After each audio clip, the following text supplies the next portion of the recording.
रीना एक मध्यम परिवार की लड़की थी, लेकिन उसकी भाभी शिवानी एक बड़े घर की बेटी। शिवानी की शादी अभिषेक से लव मैरिज थी। अरे भाभी, ये कितना अच्छा सूट पहना है आपने। काश ऐसा मैं भी पहन पाती। अरे क्यों नहीं रीना, वैसे भी तुम्हारा और मेरा नाम तो एक ही है, जब मन करे पहन लेना। भाभी, आपको आपके पापा ने कितने अच्छे कपड़े गहने दिए हैं।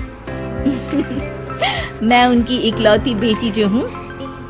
बेटी तो मैं भी इकलौती हूँ, लेकिन क्या करे, पापा है नहीं, पता नहीं कैसे होगी मेरी शादी। तभी वहाँ शिवानी की सास आ जाती है। अरे क्यों नहीं करेगा भाई तेरी शादी धूमधाम से, आखिर जिम्मेदारी है तो उसकी। और वो दिन भी आ जाता है जब रीना की शादी तय हो जाती है। अभिषेक, क्या हुआ? आप इतने परेशान तो कभी नहीं दिखे। कोई बात है तो बताइए मुझे। अरे शिवानी, वैसे तो शादी का सारा इंतजाम हो गया है, लेकिन गहनों का रेट तो आसमान छू रहा है। कैसे क्या करूं, कुछ समझ में ही नहीं आ रहा। थोड़ी देर में शिवानी अपने पूरे गहने अभिषेक के सामने रख देती है। ये लीजिए, गहनों का इंतजाम भी हो गया।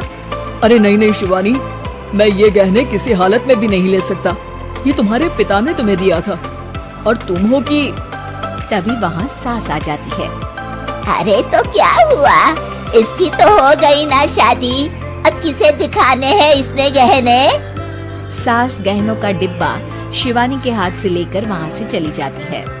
रीना की शादी धूमधाम से होती है और अब वो बड़े घर की बहू बन जाती है। वहीं रीना की शादी के बाद शिवानी और अभिषेक उसकी शादी के कर्जों से डूब जाते हैं। मैं सोच रही हूँ नौकरी करनी शुरू कर दूं। वैसे भी पढ़ी लिखी हूँ, आपकी थोड़ी मदद भी हो जाएगी। वैसे शिवानी, कुछ दिन कर लो तो अच्छा ही होगा, क्योंकि जरूरत भी है। अब शिवानी भी नौकरी करने लगती है और घर खर्चे में अभिषेक का हाथ बटाती है। एक दिन शिवानी, रीना का फोन आया था, कह रही थी कि आने वाले त्योहार में उसके ससुराल जाना है। ठीक है माँ। अरे ठीक तो है, लेकिन एक काम कर लेना, उसके सास ससुर से लेकर पूरे खानदान के कपड़े मिठाइयाँ सब ले आना, और हो सके तो रीना के लिए छोटे से कान में पहनने के बूंदे भी। और क्या है ना, शादी में उसे सारी बड़ी बड़ी कान की ज्वेलरी दी थी, घर में पहनने के लिए तो उसके पास कुछ भी नहीं है। शिवानी सोच में पड़ जाती है कि वो क्या करे, क्योंकि कर्जों और घर के खर्चों के बाद तो पैसे बचते ही नहीं थे। शिवानी फिर अपने पिता को फोन करती है और उनसे पैसे मांगती है। देखो शिवानी, मैंने तुम्हें शादी के वक्त ही मना किया था कि ऐसे घर में शादी करनी ही नहीं चाहिए। अरे अभिषेक को शर्म आनी चाहिए जो ससुराल से पैसे मंगवा रहा है। शिवानी को पिता की बात पर गुस्सा आ जाता है। आप मेरे पिताजी हैं और मैं परेशान थी, इसलिए आपसे मदद की उम्मीद की पापा। अभिषेक को तो पता भी नहीं है कि मैंने आपसे पैसे मांगे हैं। शिवानी सोचती है कि वो अभिषेक से बात करे, लेकिन फिर उसे लगता है कि वो टेंशन ले लेगा। तभी शिवानी की नजर हाथ के कंगन पर पड़ती है।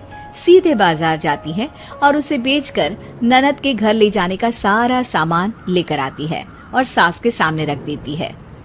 हाँ ठीक है, लेकिन फल थोड़े और अच्छी क्वालिटी के होने चाहिए थे। शिवानी कुछ नहीं कहती, वहाँ से चली जाती है। एक दिन शिवानी, रीना का फोन आया था, बहुत रो रही थी।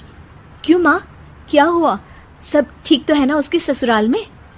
अरे तूने तो उसकी नाक ही कटवा दी। अब मैंने क्या कर दिया माँ? कह रही थी कि बड़े घर की बहू है भाभी, जो कपड़े दिए वो ब्रांडेड भी नहीं थे। तू तो जानती है ना उन लोगों का पहनावा कितना अच्छा है। तू तो मेरी बेटी का भला कभी सोचती नहीं।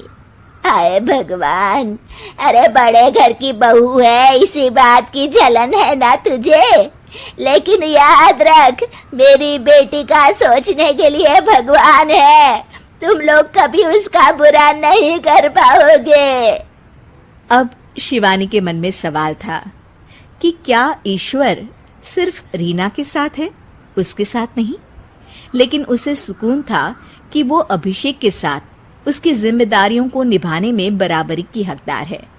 शिवानी वहां से चली जाती है।